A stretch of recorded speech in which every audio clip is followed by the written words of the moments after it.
Hey everybody, Adam Prince, Keys Coach at the Worship Initiative. Today we're going to give an overview of how you would use a Nord. If your church has one and you don't have main stage, maybe it's like outside of your budget, you don't want to mess with it, whatever, but you got one of these things just up on your stage at your church, but you don't know how it works. And so I'm just going to kind of do an overview. I have not dove into this before this video. I'm just going to kind of go into it blind and just kind of let you see my thought process on everything. Before we do that, I'm just going to kind of explain the different things on the top of it. It can kind of look overwhelming when you first walk up to it because there's so many knobs, but really it's actually better that everything is out on the top of it instead of being buried in menus and having a little space this big with a tiny screen trying to get in there and dig the sounds out of it. And so you've got these different panels, these different sections. You've got an organ section. Inside of that you've got an on and off and the volume control for it. You've got the piano section here with an on and off volume control. I'll get into each of the features for those separate sections afterwards. The center is the control section with all of the patches and some different things like that. I'll explain some of those later.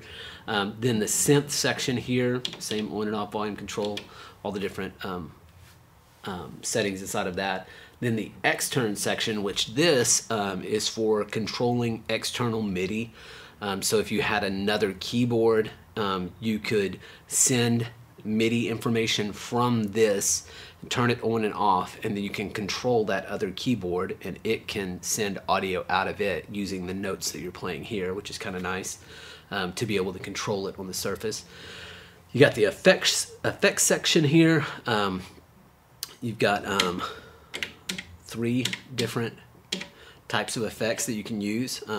You can decide by holding down this shift key, whether it's on the organ, piano, or on the synth, and then you can pick which one of the effects you're going to use, and then which one of these lights is on is going to tell you whether these are working on it or not. So if I move over here, this light is on, so the rate and tempo and the amount are going to be over with this.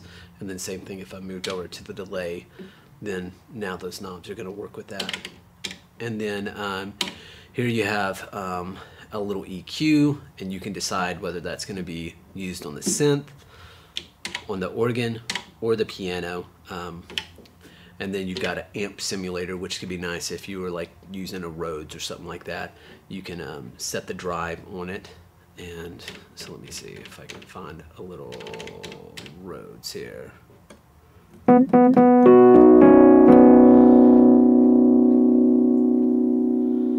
So you can see I can kind of add that drive to it,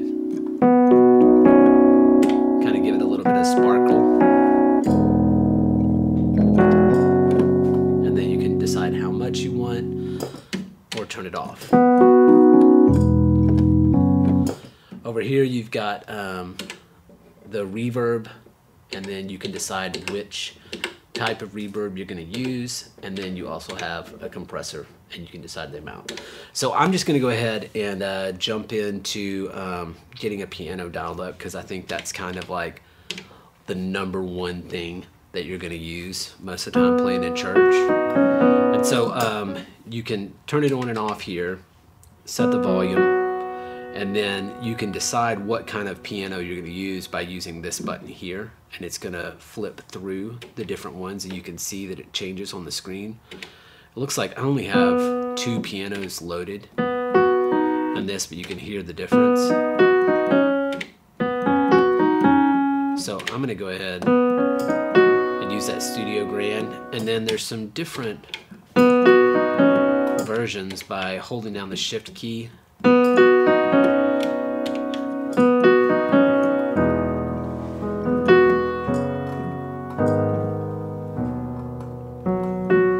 So that's a really dry kind of plain piano.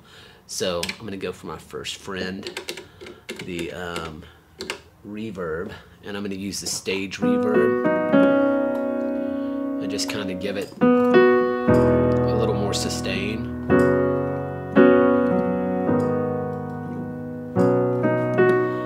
And then And I'll probably use a little bit of compression on it too. The compressor will just help to knock down the really loud stuff. It'll kind of squish it all a little bit.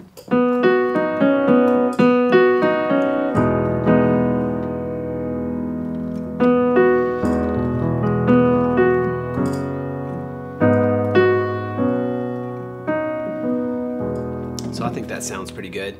And then if I was playing at church, I would want a pad underneath it too. And so this, in the synth section, I'm going to go ahead and turn a pad on and just kind of see which pad I want. I'm going to look for something pretty warm.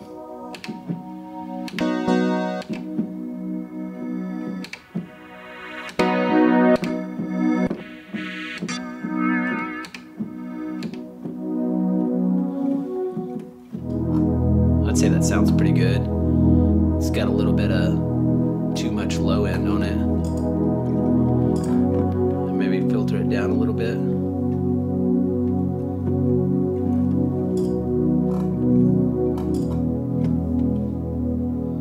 And then so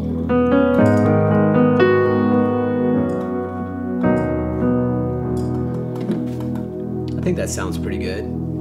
And then one thing I'd want to be able to do is to filter it up, which this is already mapped, but if it wasn't, on the Nord you've got these morph assignments, and so I can hold down the wheel and I can decide how far I want that wheel to adjust the filter on this.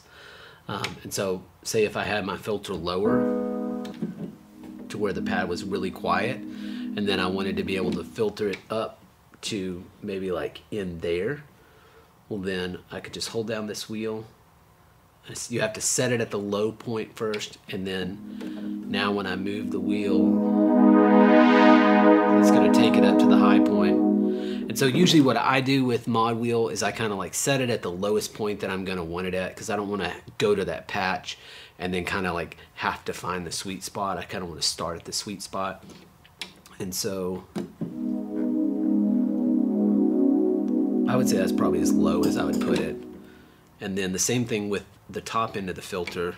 I want it to not go past what I'm going to use live, which it already is.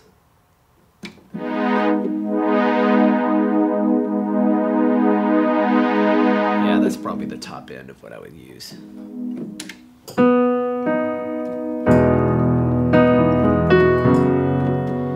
And then like as the song grows, you can use the filter.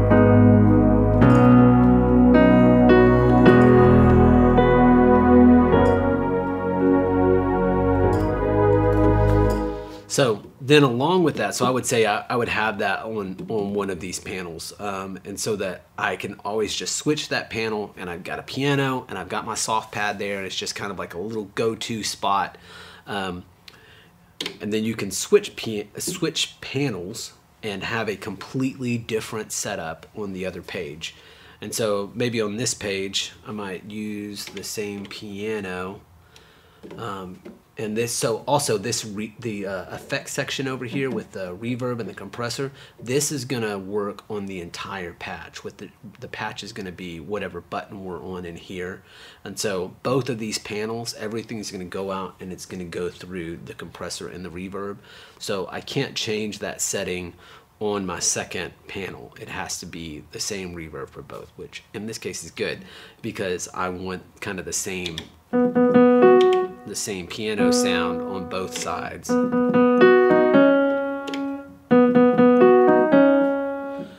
Okay, so now that we have our first panel done, then I would look for something that just kind of has like a little bit more edge on it, so that if you get to a bigger part of the song, you can have a little bit more. I'd say that's gonna be good there. I've got the, so I've got on this bank, I have the kind of warm pad.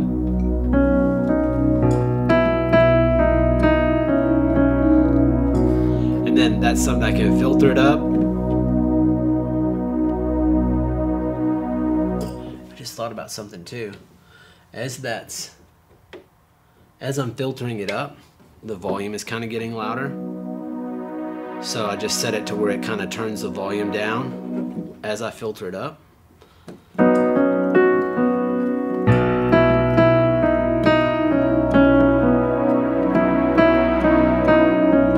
so you could adjust that to taste, but that's a pretty nice little feature to be able to combine things together. And then on that other panel, just having something a little bit brighter. I mean, maybe this isn't exactly what I would use, but you get the idea. Just find something that's brighter. And then that way, when you're playing softer, you've got an option. And then when you get to the bigger part of the song, you've got another option. And then moving on from the piano and synth section, you've got the organ. The organ, you've got the volume, the on and off. And then inside of it, you've got the different types of organ. B3. So I'm going to stay with the B3. And then you have the rotor.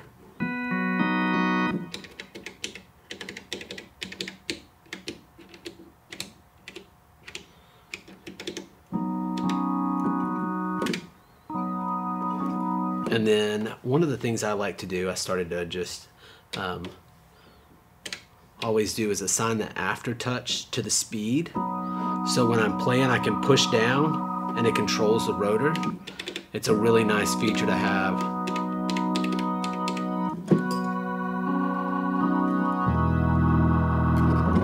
And if you're like me, I'm not an organ player. I have to have the sustain pedal always. And so you have a little option for sustain pedal, so you can use that shift key and you can turn that on. And so that way when you're playing, you can use this. And you can always control that here, but I like to do it, like I said, with the aftertouch. You can use a control pedal, and so I could have a pedal, I could plug it into the control pedal in the back of it. I could assign that to control volume or a swell or a filter with the pedal all inside the Nord. And then you've got your different program patches here. And so you can change patches to that. This live section here, it remembers where you're at with the other patches. Like if I'm using this patch, I make a bunch of changes, I leave it, and I come back. It's gonna go back to its original settings. When you're on the live pages, it's gonna remember where you were at, and so I can come in here and I can make all these tweaks and then leave it, and then when I come back, it's just gonna be exactly how I left it. So next thing I would say that could be helpful is a lot of times I want to send my piano out one set of outputs on the back and send my pad or organ down another set of outputs on the back. And so you can find that just by holding down the shift key. You can get to any of these little menus underneath here. So I'm going to click on System, and you can see I think it starts right here at Transpose, which no one should ever use that, right? Anyways, you can get to the organ output, put it over to 3 and 4, take the piano output, I'm going to leave it at 1 and 2, and I'm going to put the synth output over to 3 and 4. And you know, if I keep turning it, it'll go to mono outputs on that too. But this is really great because then I can have piano going out one section, organ and pads going out another section. It's really helpful for the sound guy. He wants to do different stuff with them. And if we're using a board like this, he's probably going to want to EQ some stuff out in the house and do some things with it. Well, I hope that was helpful. If you have any questions, just click the chat bubble below and we'll get people in touch with you and hopefully help you with whatever question you have. Thank you.